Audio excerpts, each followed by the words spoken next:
Welcome. Hey, what's going on? Eric Bischoff, Bruce Prichard, same room. Sit down, guys.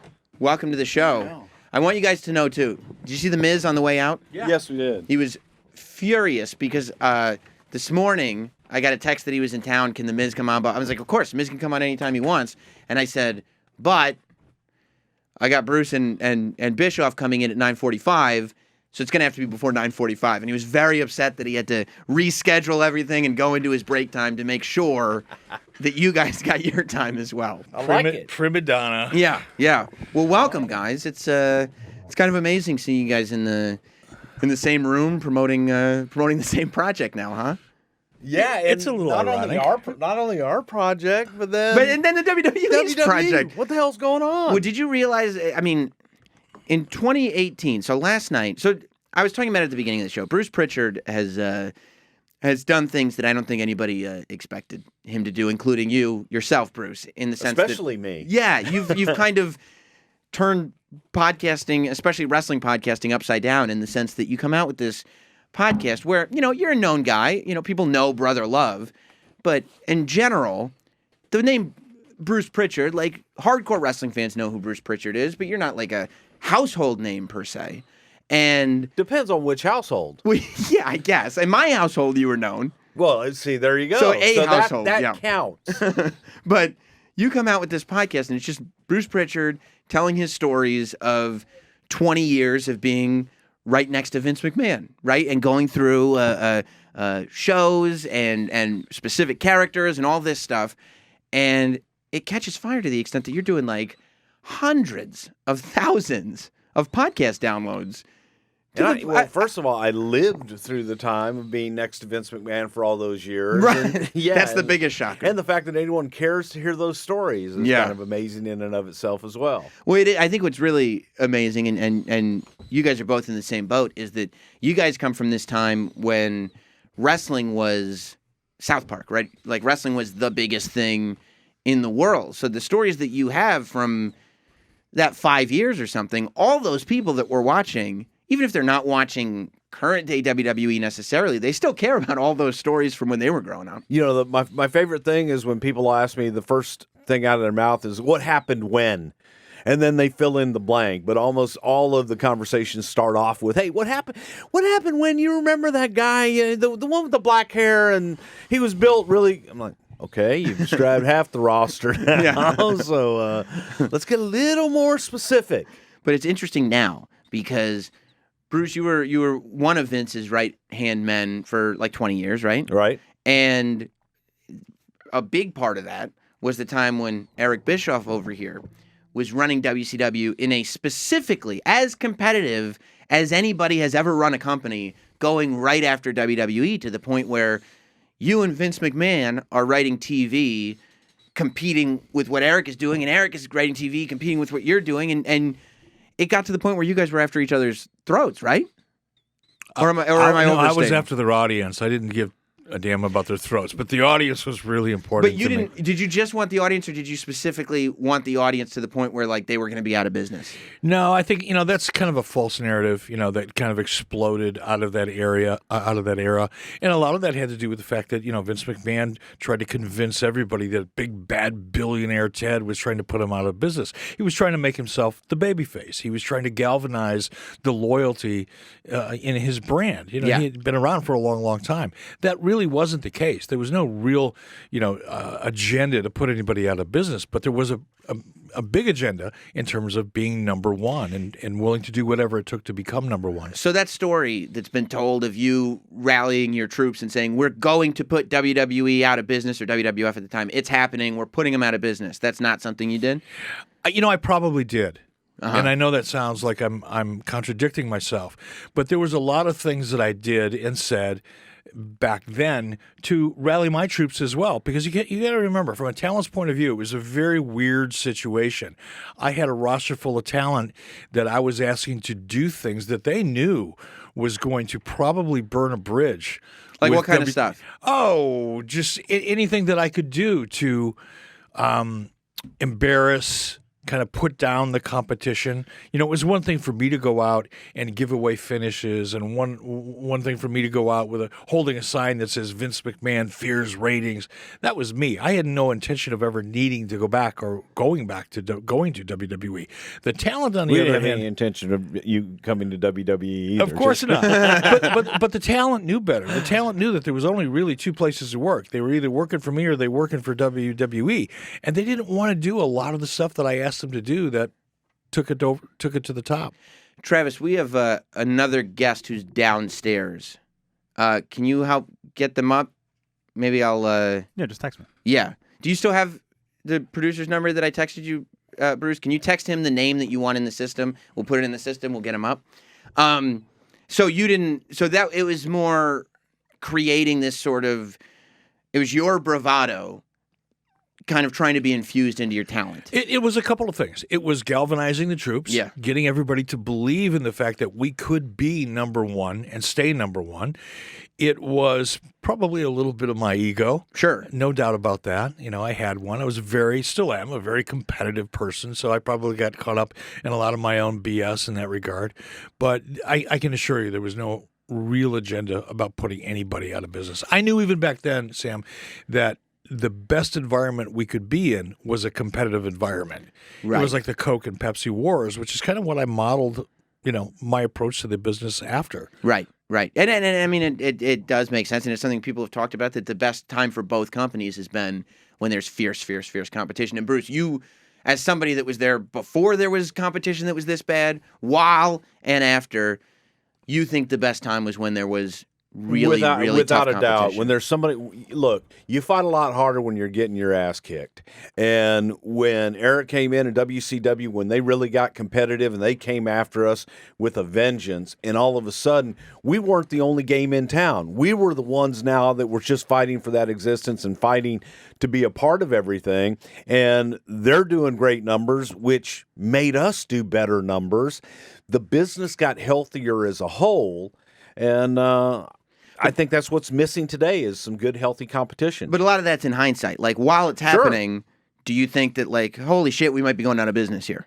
There were times that we thought, oh man, you know, could this be it? But at the same time, having been through similar situations, you always know that there's going to be a light at the end of the tunnel if you keep working and you keep fighting for it. But there were definitely times when we thought, oh man, we're going to shut the doors and this is all over. Like when they were taking the water coolers out of the building and that kind of stuff? No, it was more when we were flying down to buy WCW and purchase it, something like that we were thinking, oh man, this is the end. You skipped about a year and a half there, but okay, whatever. Did you have to take water coolers out of the? I mean, was there did financial times get very There tough? were some expenses that were. See, that still were can't cut, deal with okay? it. Still can't deal Hey, with it to this day. I'm just saying, we shaved expenses. We did what we had to do to survive, and then come back and conquer. And that's what we ultimately did. Was it tough to be financially disciplined? Because that's the other narrative, right? That you were not financially disciplined because you had Ted Turner's money, and that you could just, you know, again, the narrative is you could just offer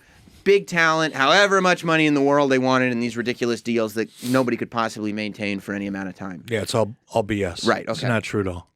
So the thing that the one thing that I always think that Eric did was when people say that, basically what he did was create an atmosphere that had never been created for the wrestling business before, where all of a sudden the competition for contracts and the competition for their compensation, man, that changed everything. And it's changed even to this day, the way that we had done business in the past. So did you have what were your feelings about Eric Bischoff? Hated his guts. You didn't did. You even know hated him as a person. Hated his guts. Didn't even know him. Right. And like, did you have, when you met him the first time, when did you meet him the first time? The first day, well, the first time I met him is when he came in for an interview with us in 1991. Yeah, 1991. And then You did not get the gig. I didn't get the gig. No, but anyway. But the next time is when he came in the Meadowlands over in New Jersey. When WCW goes out of business and Eric Bischoff becomes a character on WWE yeah, TV. Raw general manager. So has by then, how many years removed from WCW was that moment?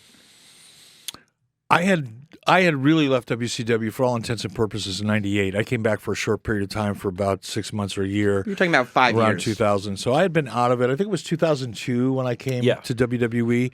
So I had been out of the business, out of the public eye for about 2 years. So is 2 years enough time for your feelings of hatred and animosity to kind of go away? Or when you see this guy, are you like, I don't know if we should be bringing this dude in? No, actually, I was one of the people that wanted to bring him in. Really? And again, you have to understand that when I say I hated his guts, I hated losing. Right. Okay. So once you're winning, once I'm winning, oh, hey, Eric, I'm sure he's a great guy. But again, you talk about people that you've never met before, that you've never been around, and you judge them based on the outside perception, which is not always fair. Once I met him, I fell in love with him, and he's one of my best friends today. But it was, not. I think if we had met in different circumstances, it might have been different. I don't know. like if we'd have met in a bar in 1998 down in Houston or something, it do you would have think been ugly. You think it would have been a fight? Yeah. He's a karate man. I mean, I'm 3-time Hall of Fame, Black Belt Hall of Fame. Just saying. I've heard that. Yeah. Do you think? Because there were. I mean, Eric, you kind of notoriously challenged Vince McMahon to a fight on your pay-per-view. Who do we have? Oh, my God. JBL just walked in. There's this is How are you, Mr. Bischoff? what a day. Hello, Mr. Layfield. Hey, John. Glad you dressed up for this. What's going on, JBL? Of Hello, course. Sam. How are you? Welcome. Outstanding. Yeah, welcome. Welcome to the show, man. I just thought I'd crash the party. I'm glad you Two did. great gentlemen were here. I'm glad So I you thought did. I'd We're stop here by. because we're at Barclays Center tonight for the Something to Wrestle With live right after How many the times has Brooklyn he Nets. pushed his show? It's the How many first times time has he I'm pushed getting his it show? in. I took this opportunity to plug boxofgimmicks.com for tickets. Eric is going to be our special guest. We would love to have you join us as well in your fancy little outfit you got on today. You look good. It's not a fancy little Fancy outfit. little It's not a outfit. fancy little outfit. Sam, look at this outfit. Is this not just I mean, he looks great, but he's a big man. he is a big man, but Bruce looks like the number 3 ball. Isn't it the 3 ball that's red? you look like Daddy Warbucks with that $18,000 custom coat you got on over your $10,000 suit and your what do you got on? What kind of boots you got on? Alligator. He's got alligator boots on. I got ostrich. Okay? do? Yeah, mine are like 20 years old. Man. He just killed that alligator the other day. I got Jordans. There you go. There it is. So It is the 3 ball, isn't it? That's red. I think so. Just checking. So we were just round and red, though. That's the point, right? Hey, we match. We do.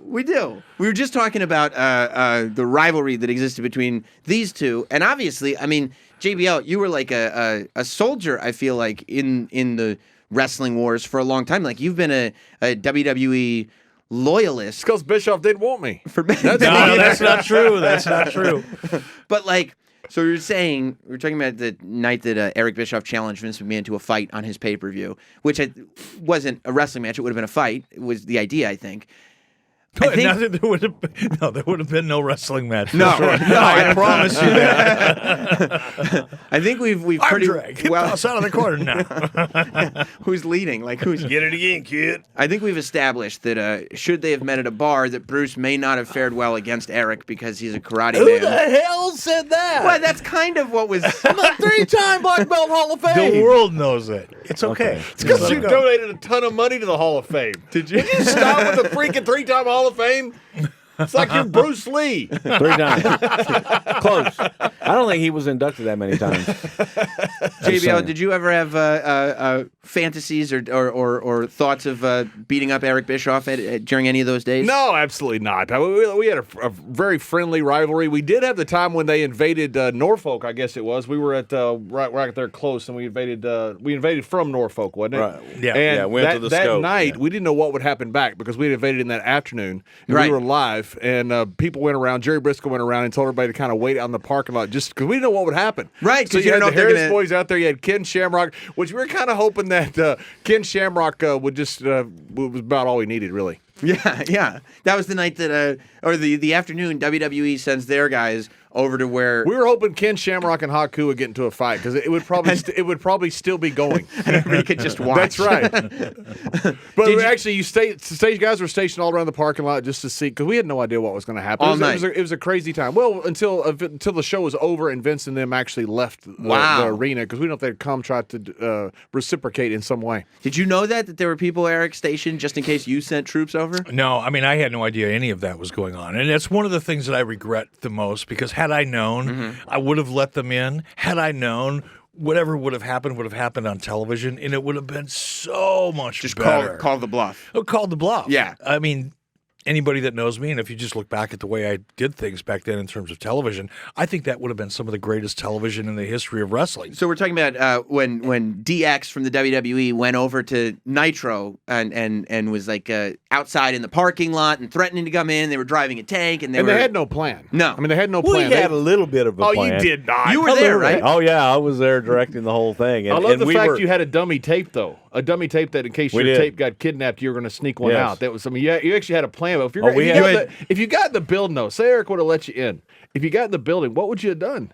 Oh God, we just would have taped it and gone for it. We were kind of we were hoping for the bravado. We were hoping we were going to get in and get something. But you know what? I honestly, I don't think what you would have gotten would have been worth the effort. You're right. Because the boys, there was no heat between the boys. Right. No, there was They none. would have broken in. They would have come in. They would have been all in character. And, doors would have been kicked down. And they would have got to the ring and have been high-fiving each other and, having a good time. And let's go crack a beer. So it would have killed the whole thing, I think. So I agree completely. So that's the way you felt about the WCW. Oh, we had no wrestlers. we You had no didn't- animosity toward those guys. Right.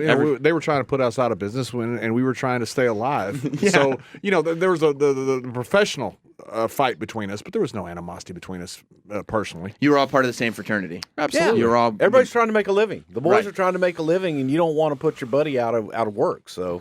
But it is interesting because before you came in, Eric was just saying that he did not want to put you guys out of business. That was something that that Vince McMahon. That's why he flinched when I just said that. Because apparently I missed it. He said that was a narrative that kind of Vince McMahon was more pushing to get you guys all charged up. Okay, well, whatever the whatever the narrative, it worked. We were You were charged up. We were scared to death. Yeah. During that time, we weren't selling any tickets right before that. Business was horrible. Business was horrible at WCW as well. Then all of a sudden, the NWO goes over there and sparks this incredible rise, and all of a sudden, business starts getting better, and we're getting beaten for the first time. And that was a scary thought. We knew that Ted Turner had deep pockets. We knew that we were a private company. We had to stay within budget. It was a scary fight that we had because it was not an asymmetrical fight at that point. Right. All of a sudden, this thing. Well, and it wasn't asymmetrical. It had been off balance the other way before that, right? Like WCW wasn't looked at as real competition for WWF before any of this. It was just like that's just that stuff that's going on down south over there, and then all of a sudden it gets injected. And now it's like WCW is the one. And honestly, not to jump in, John, but I can imagine being on the WWE side of the equation. They're competing against WCW, who was owned by Turner Broadcasting, who owned a plethora of networks, including TNT and TBS, that had unlimited funds. That was a tough animal to go head to head with, quite honestly, when you're not a public company at that time. Right. You don't own your own networks. Your programming is on the air at the behest of, network executives who can change their mind and their direction, at the spur of the moment. So it wasn't necessarily a fair situation either. But that whole thing that was your advantage then is what ended up screwing up WCW Ultimately. completely because the company got even bigger. And when you're in that corporate structure, like you guys had the opportunity to kind of do whatever you want because it's your company. That's true. And I think the other thing that people forget a lot of times is WCW for so many years had a history of having old wrestling promoters who were in charge of things.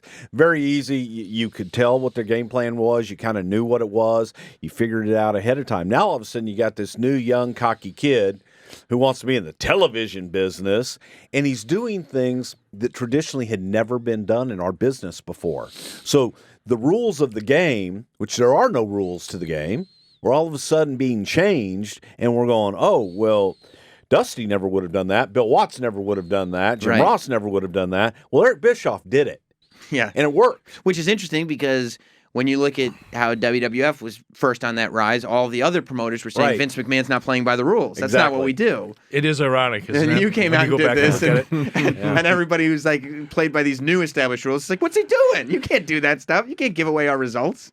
And Ted Turner was different then. I mean, Ted Turner, a little bit of luster's been come off since he stepped down from CNN, but that time he was on top of the world. You know, he had the Braves. He had a new format with the Braves, with his TV network, where now he's not only, you know, it's the Yes Network now with the Yankees, but Ted Turner was the one who started all that. I mean, he was on top of the TV world at that time. It was a scary thing to be in a fight with Ted Turner. And he really was. He was an entrepreneur's entrepreneur, and probably the last of a dying breed in that respect, at least at his level. And he was willing to take amazing chances. He was a risk taker. Yeah. Is it tough when you get to work with a guy like that? Because obviously you had admiration for him. Is it tough to then kind of try to figure out what the next thing is without, because you're going to look at all people of that caliber as in you could be Ted Turner, right? And you're just not doing that.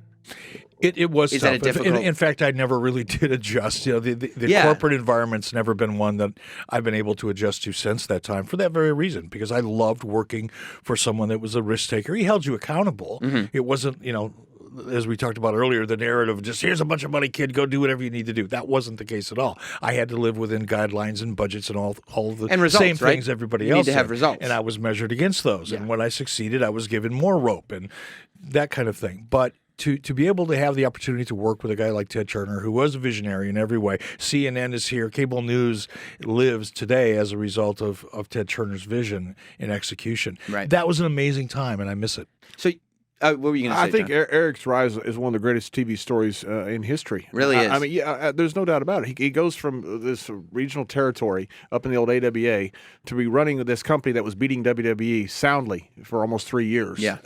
Revenue jumps a significant multiple. Which is, by the way, fairly unheard of, because you can talk about this like it's history, but even then, WWF is what it was then, and that was the name synonymous with pro wrestling. You didn't say pro wrestling, you said WWF. So the idea that WCW then could come and beat them in the ratings every week for years is as ludicrous as somebody doing it now. You know? And no person does it single-handedly, but Eric deserves the majority of the credit for all of this. This was an incredible story in television that happened in an incredible time. Do you think it gets enough credit for being a television story, not just a wrestling story? Because I really think No, absolutely not. It doesn't, does it? Absolutely not. Can you imagine an upstart league coming along and unseating the NFL? Yeah. And beating them and almost putting them out of business? For years. For years. Yeah. It's absolutely unheard of. Yeah, And then a Shakespearean fall, you know, Right. which is it's an incredible story. Right. Now, when it fell, Eric, when WCW fell, had you kind of washed your hands with it? So it was like, I'm not really upset about what's happened to this place? Or did it feel like your baby was kind of being pulled apart in front It was of a you? little bit of both, and it didn't happen all at once. You know, it probably looked like it did in many respects to the audience, but in my world, it really started in August of '98 when the AOL Time Warner. When that really began to manifest and the changes that came along with it started really setting in, the handwriting was on the wall. Well, that merger worked out well, didn't it? Yeah, it sure did. It sure did. But it was a painful period from like August of '98 until the time I was sent home in September of '99 was probably the worst year in my life, to be honest with you. And then when it finally, when WCW was purchased by WWE and it was official, one half of my brain was still very much, I felt like it was my baby, as you said. The other half of my brain was doing everything I could to try to just separate myself from it and move on with my life. So I mean, it got to just a crazy point. Like we all can imagine that wrestlers were being traded back and forth, and he's popping up here, he's popping up there. But it got to the place where off-screen people, writers, were being traded back and forth, and stuff like that was happening. Was there ever a moment where you were like, "Let's see if we can get Bruce from Vince"?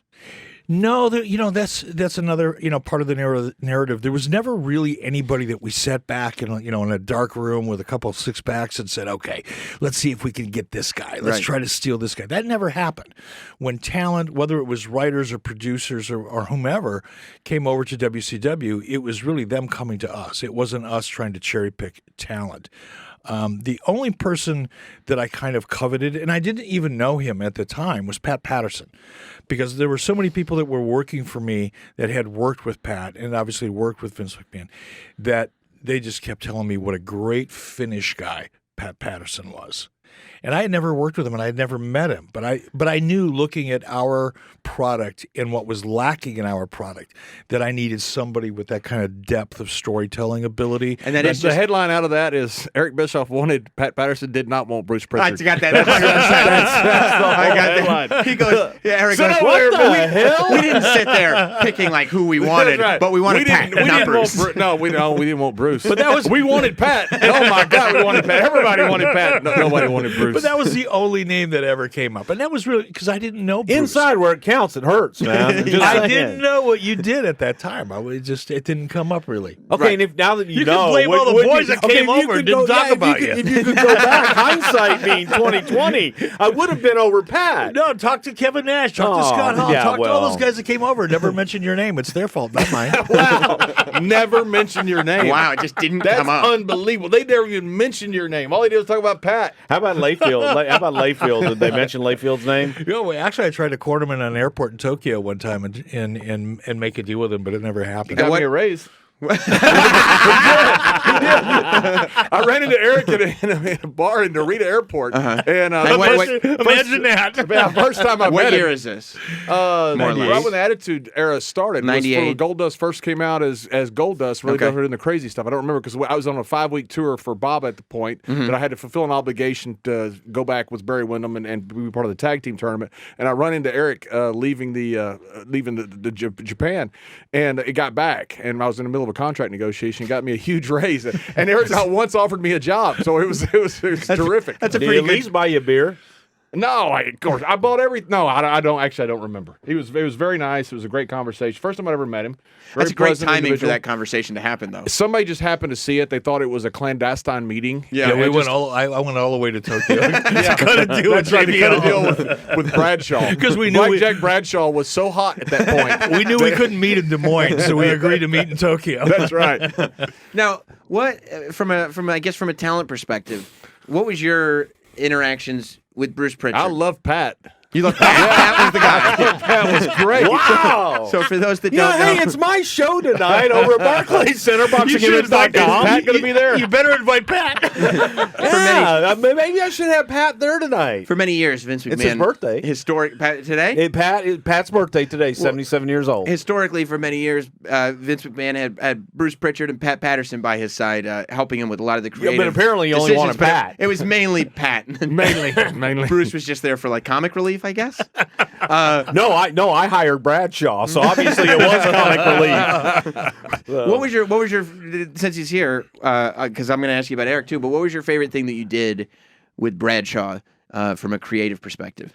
We went to one time when we first started the JBL character and was working a program with Eddie Guerrero. So we went to Athens, Texas to shoot some vignettes of John catching some illegals, jumping over a fence. If we'd only had a wall, that would have been better. But then again, it would have been 2018 as well. But we did it in Athens where John is. And we get to this house that John has set up for us of this ranch land, and we have crew, and I got lighting people, and they're walking all around the house. The people aren't home yet, and they're shining lights in their house, looking around and starting to set up stuff.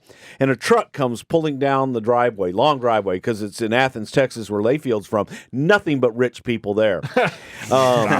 So as the truck comes down, we're like, hey, this must be them.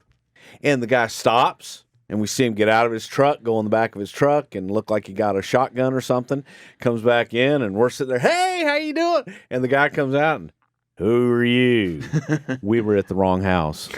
Oh boy, That could have been which bad. could have been Yeah, really the that could have wrong been house. bad. Yeah, and exactly. The guy But told that us he was- would have shot us if we Yes. hadn't waved to him. Yeah. Wow. and he thought it was being robbed, and he thought he had pulled up on a bunch We had of people people. with flashlights looking Right. in windows. I mean, it looked like we were and robbing we're the place. unloading things, which looks like we're loading things Sure. for them. And but that was a lot of fun that night, just to have John chasing a family of immigrants back over get back over that damn fence here, boy.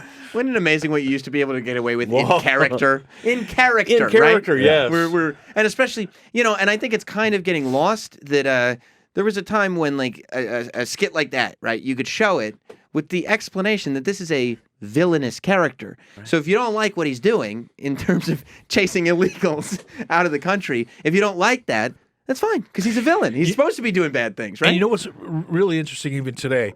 You know, wrestling has always fallen, as sports entertainment has always fallen into this kind of weird gray area category. Because in comedy, you could still do that today. Sure. In drama, you could still do that today, right? Right. In sports entertainment, you can't do that today because it's viewed in a different context by the audience. Do you think it has to be viewed by that context, or if you were running a promotion or something, would you try to focus more on the fact that these are people portraying characters? Here's the credits at the end. Here's this guy's real name. The latter. Because otherwise you become much more confined in terms of your ability to tell a story and to solicit comedy and to get comedy. You know, you have to be a little outrageous. You have to do outrageous things. But when you're viewed in this weird kind of gray area context, it makes it very, very difficult.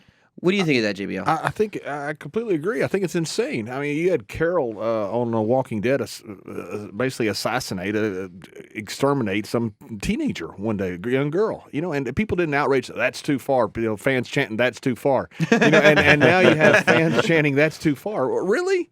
Yeah, for what? Yeah, and I've never understood heel sections. You know, if a heel has a heel section, he's not doing his job. He or she is not doing his job. And if people are comfortable with the heel heat, it's not good heat. Right. Exactly. You know, and why is sports entertainment held to a different standard than Walking Dead or Game of Thrones or any other show? Like in 2018, there should be Twitter outrage over a bad guy wrestler, because that's how people express not liking something, right? You don't like a character. You say, hey, I don't like the attributes of this character. Right. Or I really love the attributes of this character. Yeah. That's what it's for.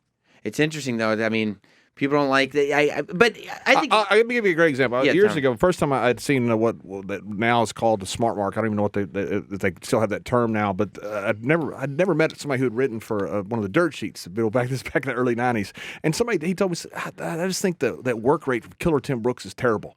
First time I'd heard that term, work rate. By the way, so the first time you hear the term work rate is by one of the wrestling gossip people that are trying to use wrestling lingo. That's right. Thinking that like, hey, that's right. Yeah, try to use the lingo, which just never works. And I said, well, what do you mean? He said, well, he just can't work. It's just terrible. Killer Tim Brooks can't work. And I said, well, let me ask you a question.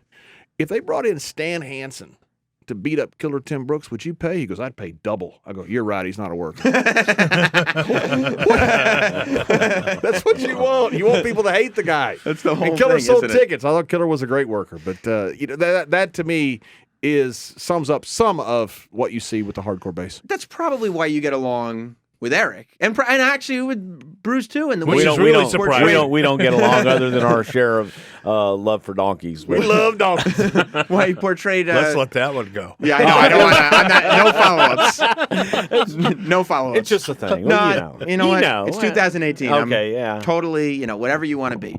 But none of you guys have ever had a problem with heat. None of you guys have ever had a problem being the villain. None of you guys have ever. In fact, if you feel, I think all three of you, if you feel like you're starting to get cool or you're starting to get cheered, you'd go and do something that pisses people off more. Absolutely. I walked out one day and I saw a JBL shirt, and I called Vince right away and I said, "Why are you selling my shirts?" Because I had no idea we were, and I said, "This kills me. Why would you want a heel to sell a shirt?" Right. And he said, "You're right. They took it off the shelf right away." But that person didn't buy one.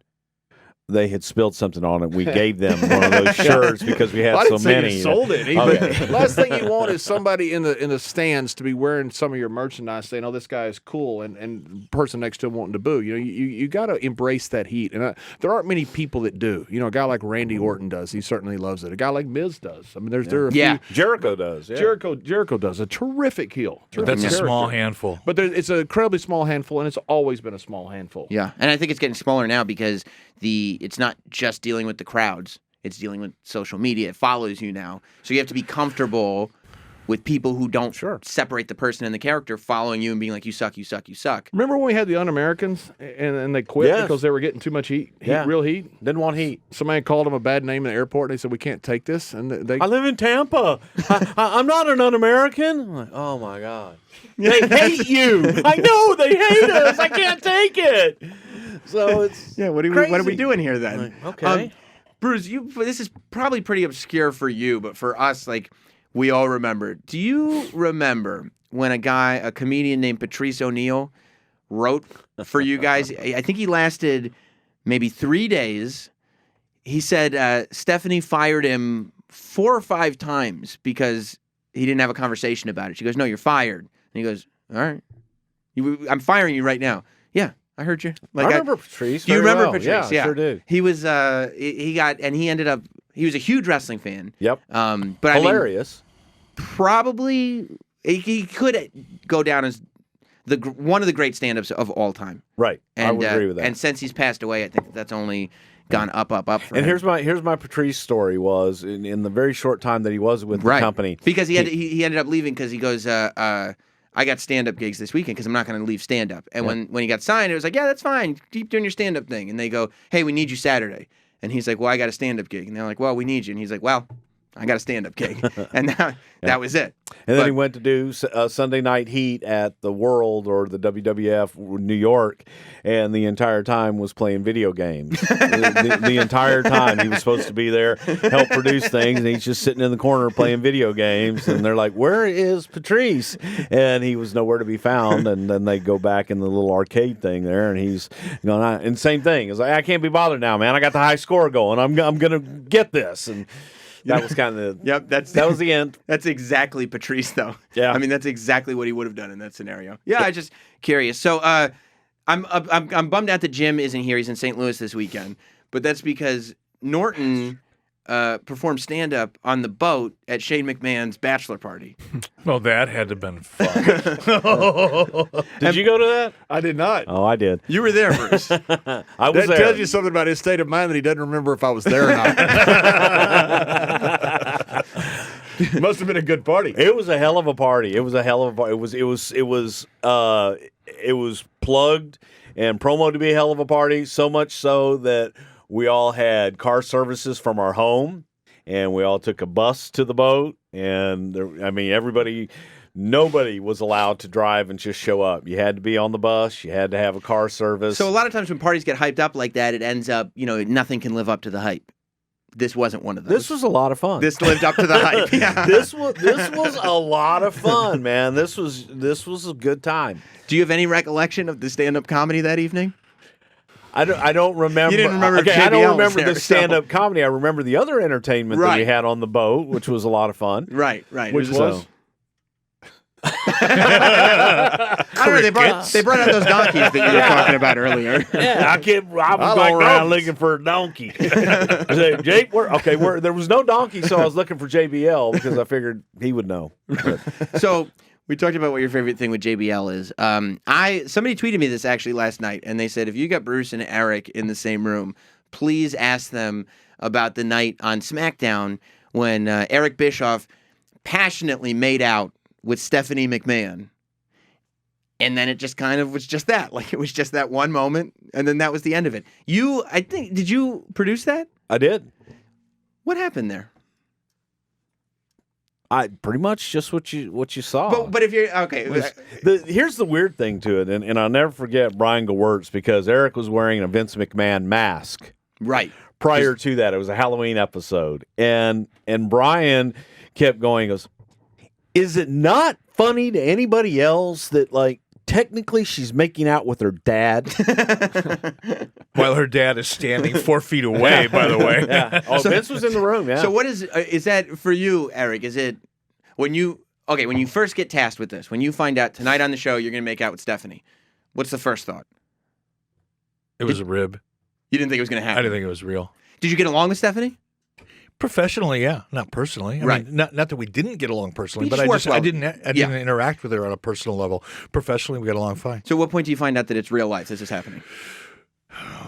When Bruce started walking me through it, we started setting it up and staging it, and finding our marks. And he's still looking at me like we're gonna really kiss. And Vince is standing there, directing, watching this whole thing, and I'm just thinking, wow, this is bizarre. How does Vince direct you? Get in there, pal. Get into those puppies. Look at them. Embrace it. And when you get those lips lock, I want to see. Can I be edited out of this segment? Wow. That makes me want to do it again. Look, I'm not here. Do it like you did Linda. He kissed Linda No, too. Linda was afterwards. I forgot about that. Like yeah. you're gonna do Linda then. I probably shouldn't be here either. The point of this story is that Vince is a great leader and a motivator. Yes, That's what I'm trying to get across. yes. That's all I'm trying to get across.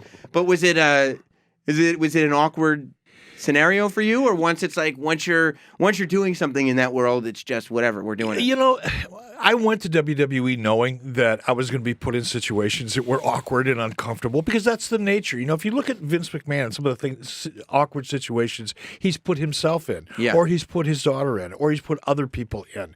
I knew when I stepped into that environment, I was going to be put into situations like that. Once I knew that it was real and it wasn't a rib, to me, it was just another scene. I didn't really think about it too much. You know, the best thing on Vince was when he was with Stone Cold Steve Austin. You talk about Vince putting himself in embarrassing situations where he used the bathroom on himself in the ring. And as soon as he did, Ron Simmons turned to me and goes, "Now, what are you going to say no to?" Because if Vince is willing to do that, That's it. You know, to put over Steve and to be, you know, the ultimate bad guy coward. Yeah. You know, what are you going to say no to? Which, at that point, does it feel good as a talent to know, like, you know what? The boss is in this with us. Like, we're all doing this. It's a work. Yeah. And he it's a wouldn't work. ask Yeah. anybody Some to people- do something he wouldn't do. That's right. Yeah. Now, JBL, do you think you've made more money in wrestling or finance? Long-term finance, no doubt about it. Yeah. Yeah, no doubt about it. What do you think of Bitcoin? It's a bubble. Like I think it's a modern day tulip mania. But That's what my dad said. there's underlying value in tulips. They were back in the 1600s, but it was a bubble. I think it's a bubble now. I don't know where the underlying value is, but cryptocurrencies are going to take over. Governments hate them, so it's going to be hard for these cryptocurrencies to take over. I would not buy it because governments are going to try to suppress it because they can't control it. Right. So most fiat currencies, no matter what it is, start from the top down, from governments coming down. This is going to have to start from the bottom up, from retail stores going up. So it's going to be a harder implementation. But I think What? I just tapped Eric Bischoff and I look at him. I go, I feel so stupid right now. we're all sitting here hanging on every word. Going, No, he had me at hello. When he started going off on Keep going. I didn't mean to interrupt. I was whispering. You got any Bitcoin, Bruce? No, Okay. no, does your show not take Bitcoin? You can go back to plugging your show again. no. That's at boxofgimmicks.com. You can get tickets tonight They for don't take Barclays. Bitcoin. They don't take Bitcoin. What do they take? They take American Express, MasterCard, Visa, Diners Club. You name it. PayPal? I'll take cash. JBL, can you believe that Bruce Prichard is hosting a podcast? Absolutely. That The is- most entertaining guys I've ever known. But But he that's- and Eric both. I think they're both two of the best guys I've ever known and two of the most entertaining guys I've ever known and two of the most successful. But it's Absolutely. become so big. Absolutely. It's doing a live show at the Barclays Center. They don't do podcasts Bruce there. has always been entertaining. He's Yeah. just being Bruce. And there's a reason he has a huge following. I think he's fantastic, and I think most people that listen to him think the same thing. Yeah. Think the same thing about Eric. Yeah. So we weren't done with the cryptocurrency thing. I think you just Yeah, I'm you just sorry. went over. So you think that it's one of those things where hypothetically you could see the logic in why cryptocurrency would be a good thing, but governments will simply not Governments allow it. are going to try to suppress it. Look, the big thing on Bitcoin initially was the Chinese money that was stepping into it because that way they can get money out of China without the currency restrictions or paying any type of fees. And then it became a speculative bubble, I believe. Mm-hmm. But just because it's a bubble does not mean there's not underlying value. There is underlying value. You just have to figure out what that Just line got to is. figure out where it is. I don't think it's $10,000, but I don't know where it is. I don't know if that's 100. I don't know if that's 8,000. I don't know where it is. Right. When did you get into finance? In the '97 Asian crisis, I started buying some stocks when I first had some money, thanks to Eric getting me a new contract. Bought Applied Materials and I think Oracle. I think it was the first couple stocks I bought, and they did really well, like everything did in the late '90s. And you so I got started into stocks. studying and studying and Started studying? studying. Yeah, I wrote a financial book. Then after. Let's say 2004, I wanted to build a wind farm in West Texas, where I'm from. It's the wind capital of the world. Worked with an investment bank. The renewable energy credit market imploded, so it killed the margins on the deal. But the investment bank liked what I did, and they asked me to come work for them. So I worked for an investment bank for about 3 years on Wall Street. Wow. Now, a wind farm is one of those deals where they have all of the big windmills turbines. and stuff. Yeah, And that's where I grew up in Sweetwater, for farming Texas. Nolan energy. County is the wind capital of the world. Man. Now, did you ever, When you're a performer and people know you as one thing, right? They know you as JBL or Bradshaw from the Acolytes, whatever. They know you as the wrestler that you're portraying. Do you want to kind of get out in front of everybody and say, hey, I also know all this stuff. I'm not just this. You don't care. No, like I don't know if that's a lack of ego or just a lack of intelligence on my part, but it's no. I loved what I did. I love the characters I portrayed. I love the business I was in and still in, and so I enjoy it. If they know that I do other stuff, that's great. If they don't, that's fine as well. I'd rather people know about my charity work. I started up my own charity in Bermuda, and I work with a lot of at-risk kids. I've been to India, to the slums of Mumbai just a couple months ago. I'm going to Haiti coming up. I'm going to Venezuela to work with a jail ministry with at-risk kids and how to work with education. I'm working with Play Rugby USA here in New York, 5,500 kids. They've taken graduation rates from in some schools that are 50% to 100%, with 100% going to college. I'd rather people talk about that than anything I do. The other stuff is just fluff. So the Roastmaster General, Jeff Ross, just walked in. Let me explain what you walked into. Oh, I know JBL. Hi. Okay. Hi, guys. So JBL, you know Yeah. from WWE. Of course. This is Eric Bischoff, who Of course. ran WCW for a long time. Then he worked at WWE for a long time. And this is Bruce Prichard, who has the hottest wrestling podcast. Honestly, it's become one of the hottest podcasts online. And he was one of Vince McMahon's right-hand men for like 20 years. So now he goes on his podcast and he tells And Brother Love. And who Brother gets Love. to return that, Well, hi, guys. Welcome to the Jim and Sam Raw show. I did a bit yesterday. It's going to come out, I think, on probably tomorrow for the 25th Raw anniversary. Oh, did you? Yeah. I'm going to roast my favorite heels of all time. Oh, are you Or current heels. Are you a fan, or did you? Oh, yeah. Yeah. It's going to be fun. That's great. I'll tip one of the jokes. Yeah. JBL, on your retirement, congratulations. My favorite thing you ever announced was your retirement. Thank you very much. I'm glad I made you happy. I've got one fan. That's a pretty good one. I'm glad that my quitting made you happy. Welcome to New York, you guys. Does it bother you that the shot gets taken at the end? Would you rather have the shot taken at your announcing or your wrestling? Look, Doesn't matter. Wait, you wrestled? Not well. You're on the internet, aren't you? Yeah. No, it's good to see you guys. Yeah, it's gonna be fun. Big Raw Monday night. I mean, it's huge. Everybody's in town. This is so cool. Yeah. Well, you got a Caroline show. Yeah. All weekend, right? No, I'm here. I'm there February 8th through 12th. Oh, February. So what are you doing here this weekend? I'm not. I'm leaving this weekend for. I'm gonna pop up at the Comedy Soa this weekend, but I'm in Europe all week with Chris Rock.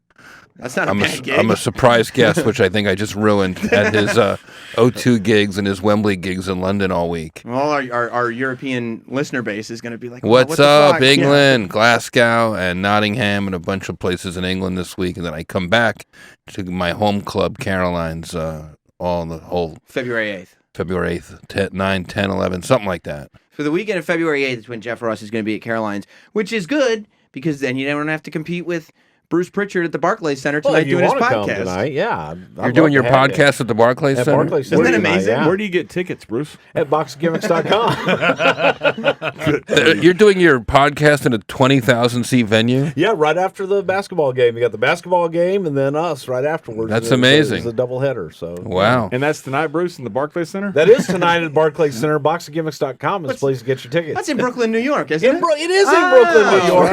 As a matter of fact, Eric Bischoff is going to be our special guest. Wow. We'd love to have Jeff come join us and JBL. And we've got an NBA game as a warm-up act. Yeah, That's right. You guys are dressed. Sam You guys has are been dressed great. for a podcast.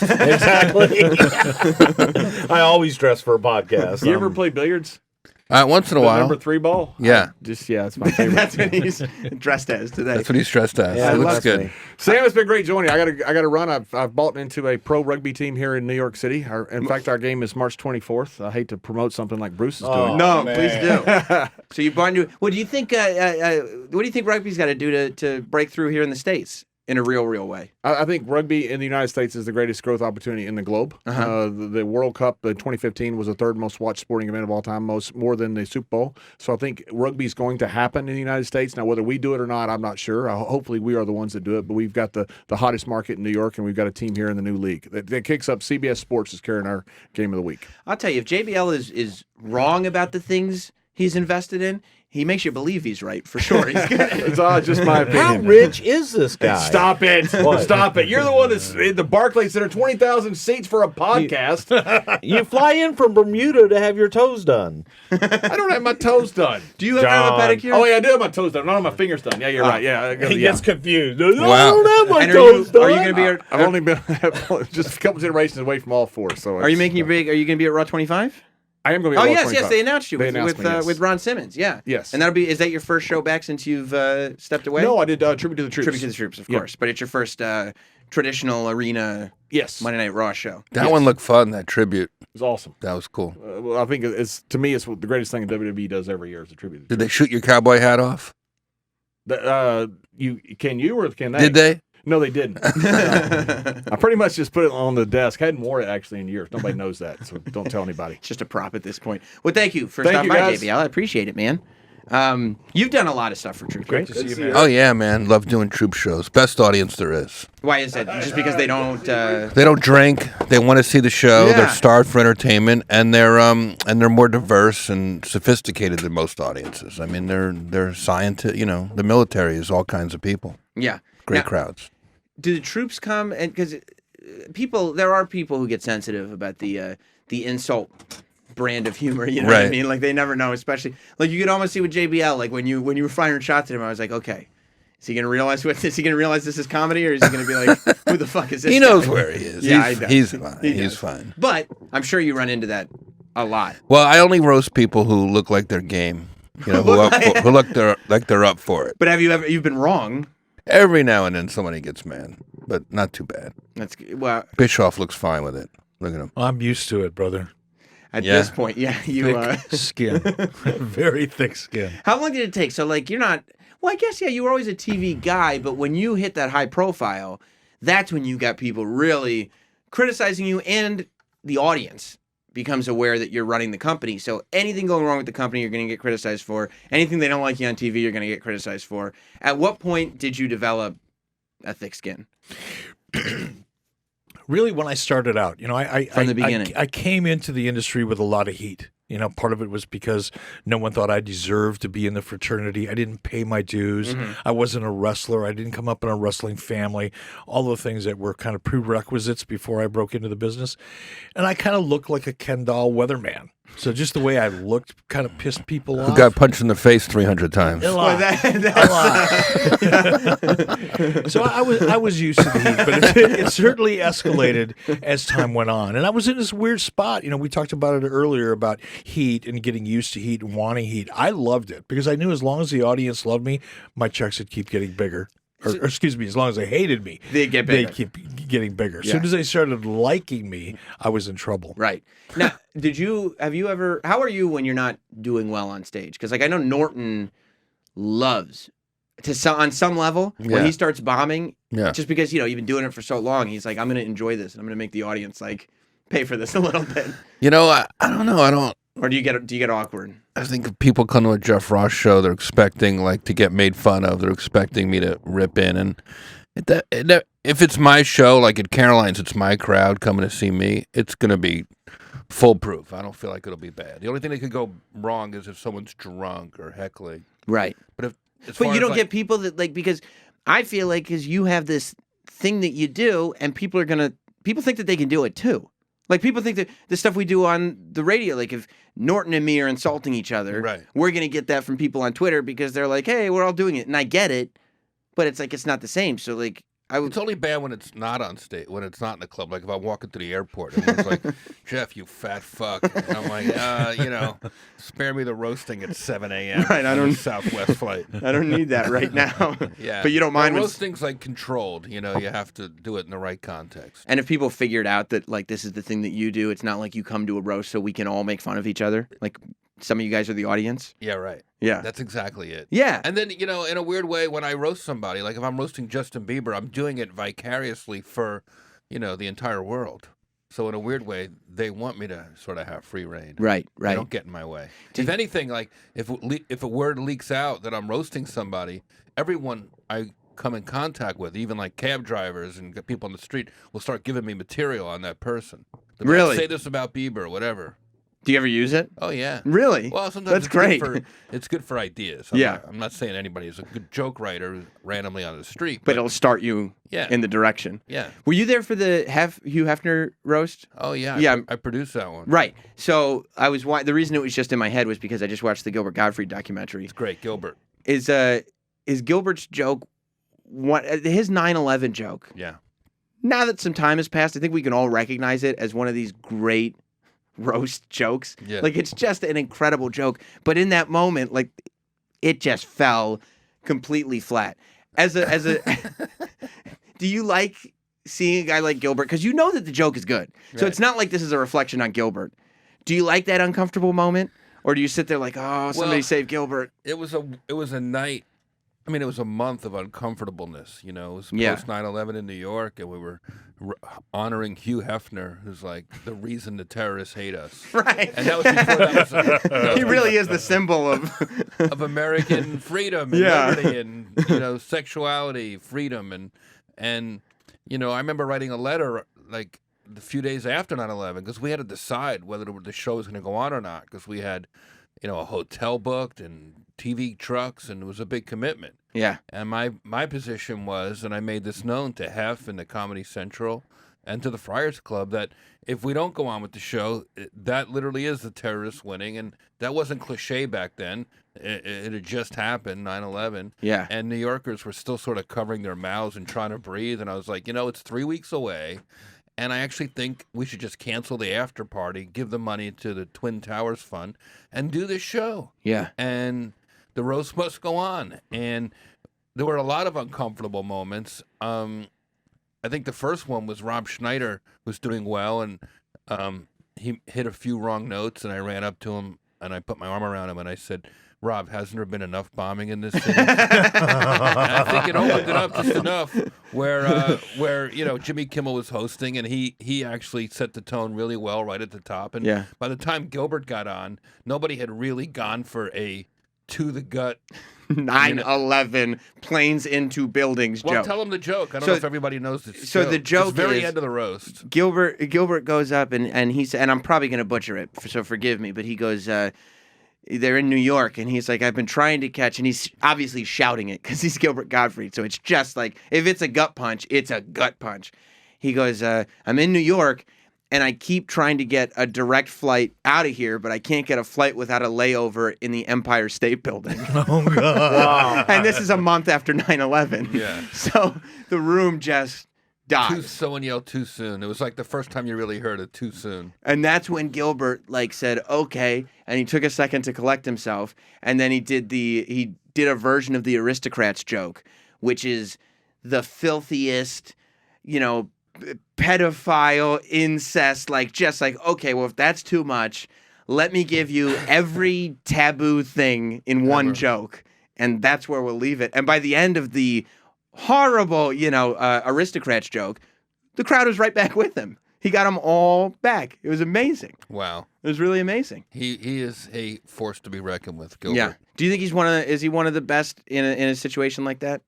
Well, he's most entertaining. Yeah. If I was running a diabetes charity, he might not be the first guy I want to call. But if I'm trying to break through people's tension and pain during a national crisis, I think Gilbert is the right medicine. He's the guy to call. Yeah. I mean, that's what comedy is more than ever right now, right? Like, you notice, all the comedy clubs are packed. All our friends are doing so well because, I don't know, people are, in uncertain times, they look to the comedians to tell the truth, to make them feel better. And to be an escape, right? And to be an escape from your normal shitty life. Which should be, it's the same role wrestling plays, isn't it? We try to. Yeah. I think so. Yeah, we try to. Although It's just sometimes wanna laugh. you guys just throw so much shit at the wall that you're like, why the fuck would you do that? And you're like, yeah, we probably shouldn't have done that. This guy looks like he's wrestling with his We're sorry. sexuality. A little bit, It depends on the time of day, pretty much. By the way, I'll tell you something else about Bruce Prichard that we're about to run out of time, but I should have mentioned it. First of all, of course, he'll be at the Barclays tonight. At boxofgimmicks.com is where you get tickets, and Eric Bischoff will be with him. Jeff Ross is going to be at Caroline's weekend of February 8th. But P. Diddy stole his name, Brother Love, and this podcast has gotten so big that P. Diddy got inundated with tweets and comments and all this stuff. You kind of curb stomp P. Diddy, didn't you? Yeah. Pretty much. Put, yeah. put an end to that. How Yeah. good does that feel? You Oh. beat P. Diddy. It was great, and he backed down and he tapped out and did his whole, oh no, I'm not really, but I was just kidding, so on and so forth. And his management called to say, hey, just ask Bruce to be kind. And I said, I didn't do anything. It was just our audience that just hammered him unmercifully. Wow. So, So you hadn't mentioned it yet? I sent out one tweet saying there's only one Brother Love, and that's me. I'm the original, and I've known him since 1993, and he pretended like he didn't know who I was. I'm going, come on, man. We've hung out and had drinks. So, he tapped out pretty quick. Wow. So great. That was pretty neat. It's a great victory. That's It was. That's a great victory. It really is, because if there was another roast, if Diddy woke up one day, he's like, I'm the roast master general. I don't know if my fans would back me up like that. I would, by the I way. think they'd be like, Jeff.